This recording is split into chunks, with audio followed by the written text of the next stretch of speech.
سيدنا إسرائيل سيدنا رقيب عتيد سيدنا رقيب عتيد سيدنا منكر نكير سيدنا رضوان عليه السلام سيدنا مالك set set എല്ലാവരും ഇങ്ങനെ set set okay thank you.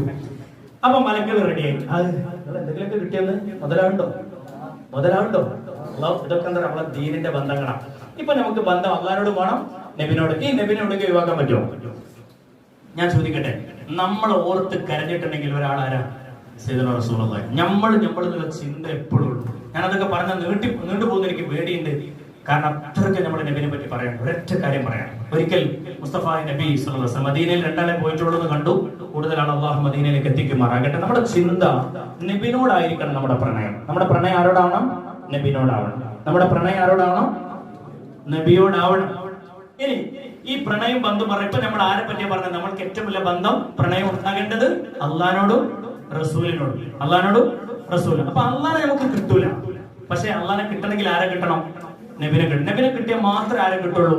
Okay, ഞാൻ ചോദിക്കട്ടെ, നബിന്റെ പേരിൽ എല്ലാ ദിവസവും 300 നിങ്ങൾ എത്ര സലാത്ത്, സ്ഥിരമായി സലാത്ത് ഇല്ലാത്തവർ കൈവക്കുകയാണ്? How many salat? 100. നിങ്ങൾ 1000. മാഷാഅല്ലാ.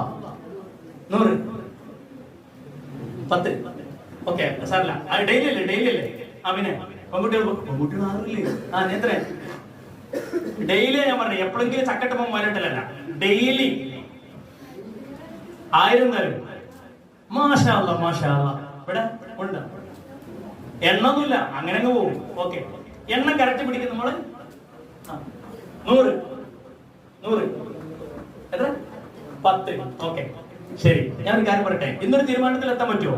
അത് ഈ പറയുന്ന തീരുമാനത്തിൽ മനസ്സിലെടുക്കുന്നുണ്ടോ? അങ്ങനെ വെറുതെ പോവും ഇല്ല കേട്ടോ. നബി കരീം സല്ലല്ലാഹു അലൈഹി വസല്ലം തങ്ങളുടെ മേൽ സലാത്ത് ഇല്ലേ? ഞാൻ ചോദിക്കട്ടെ, ഇപ്പൊ ലാസ്റ്റ് എമ്പുരാൻ സിനിമ, അതിൽ ആരുണ്ടായിരുന്നേ നായകൻ? പൃഥ്വിരാജോ? എന്റെ അത്രയും കഥ അല്ലേ ഞാനോ പൃഥ്വിരാജോ? ആയിക്കോട്ടെ, എമ്പുരാന്റെ മെയിൻ ആളാരാ? അതിന്റെ സ്ക്രിപ്റ്റ് ചെയ്തതാരാ? നിങ്ങളോടൊപ്പം അതൊക്കെ ചോദിക്കണം. അല്ല, എമ്പുരാനിൽ എന്താ പറയുന്നത്? ആവേശം വലിയ ആവേശമായിരുന്നല്ലോ.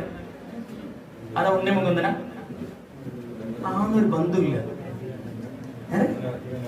ആയിക്കോട്ടെ, ഈ എമ്പുരാൻ എന്ന് പറയുന്നതിൽ എന്താ ഉണ്ടായിരുന്നത് ശരിക്കും? എന്താണ് ഇപ്പൊ ഇത്ര വലിയ ചർച്ച വരാൻ കാരണം? ഗുജറാത്ത് കലാപം. നിങ്ങൾ 2002 ജനിച്ചണോ? ജനിച്ചില്ലല്ലോ. നിങ്ങളുടെ അപ്പൊ ആ ചരിത്രം മോഡിനെ പിന്നെ ഓർമ്മപ്പെടുത്തി എന്നുള്ളതാണ് ഇത് ഇത്ര വിവാദമാവുന്നത്.